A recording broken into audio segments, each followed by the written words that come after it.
Before we dig in, I want to mention that just like in any other educational setting, we have to start with student needs in mind. So you want to begin the school year by helping students adjust to and prepare for a whole new way of learning. Recognizing that it'll be tricky and uncomfortable at first for them, but offering grace as we all make the transition together.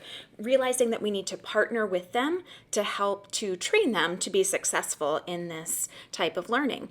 So, focusing on building strong relationships, being empathetic to the unlearning of old habits, and just providing a soft landing for their failure, modeling resiliency, being transparent about the struggles that we're going through as well can all help to make this a unique and successful year for them.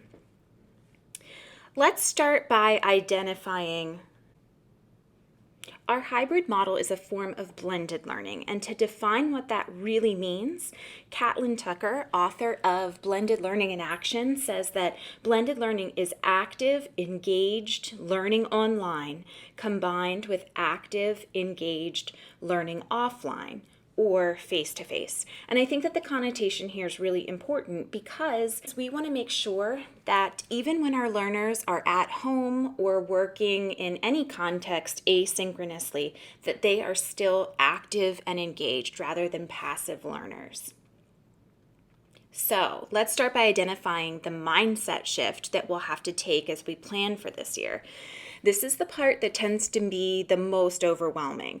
We're going to have students doing different things at different times, and that is okay. It may not be the way we're used to planning and teaching, but as long as they get to the same place eventually, the logistical part of it doesn't need to be the same. So don't try to keep kids in different scenarios doing the exact same things lockstep on the exact same days. If cohort A is a couple days ahead of cohort B, we can let it ride, or we can adjust our sails and maybe readjust how much content we're trying to get through with a group that is maybe a little bit further behind. In a lot of ways, we're going to have to personalize pace. And the best advice I can offer is to work toward the goal of flipping your instruction to be the activity of the remote learning day. So creating short, targeted, asynchronous, interactive video lessons is beneficial whether we're hybrid or fully remote.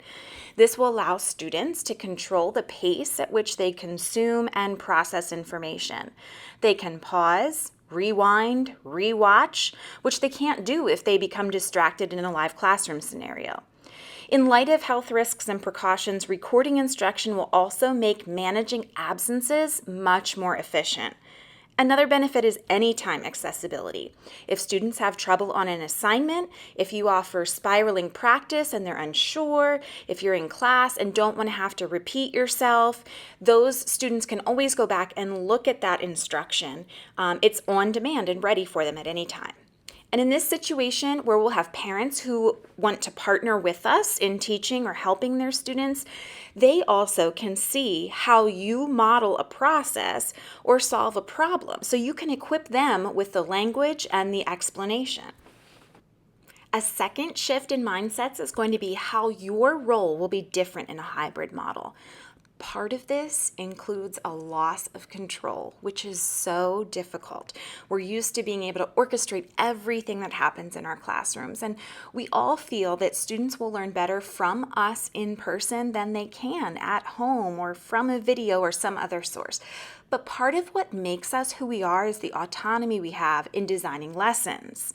If you're already anxious about creating instructional videos, my advice is going to be to partner with a course-alike colleague or across your department to divide and conquer. It's okay for students to see another teacher's face and hear another teacher's voice. It'll feel risky to let go of being the instructor in your classroom, but in exchange, you'll become a designer of learning experiences. You can shift to more of a coaching role, freeing yourself up to hypothetically sit next to them and support their individual progress with feedback. Help them set goals. You can live more in the space where we teach them how to think and learn, because we're not so overwhelmed with telling them everything that they need to remember. So here's where your autonomy will now be rooted. You can invest yourself in developing community, helping students to feel comfortable expressing their opinions, sharing their ideas and beliefs in your classroom and online when they're interacting with each other without your presence constantly there. You're going to help them to project their social emotional self online and in front of their peers with trust and open communication. And you can still maintain a strong teacher presence on remote learning days in video, in responses to their discussions, and connecting them by tapping into your content area expertise even more in person. So what I'm suggesting is that we shift the focus from us to them. When our time with kids is limited, we have to free ourselves up from the front of the classroom to guide and mentor and differentiate. So in other words, we're going to take the best parts of what you do in the classroom and make sure that we keep those in the classroom. When it's all said and done, we may end up knowing our students better this year than we did in traditional school years. Another transition will be the need to focus on power standards. What are the most imperative things we need kids to know and be able to do? It just won't be possible to do everything we've always done. We can't cover all of the content and convert every activity. But by prioritizing standards, we can clearly target skills or competencies, but be flexible and fluid with curriculum regardless of what this year brings and what situation we find ourselves teaching in. So we're all aware of this, and we're going to be providing support for you as far as the how to do that throughout the year.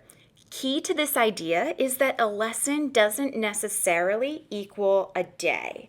So in order to help you wrap your mind around this, I wanted to give you a visual of what that might look like. So you can see in this example, if you focus on where lesson 4 falls within this week, let's say this is just one cohort, lesson 4 might be initially introduced through a 10-minute video launch, building foundational knowledge, like what are the basic foundational building blocks of whatever that topic is.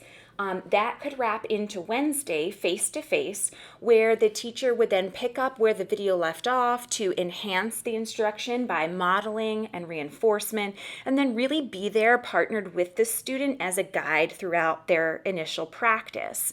Maybe we can even find a way to have them working with partners to do some problem solving.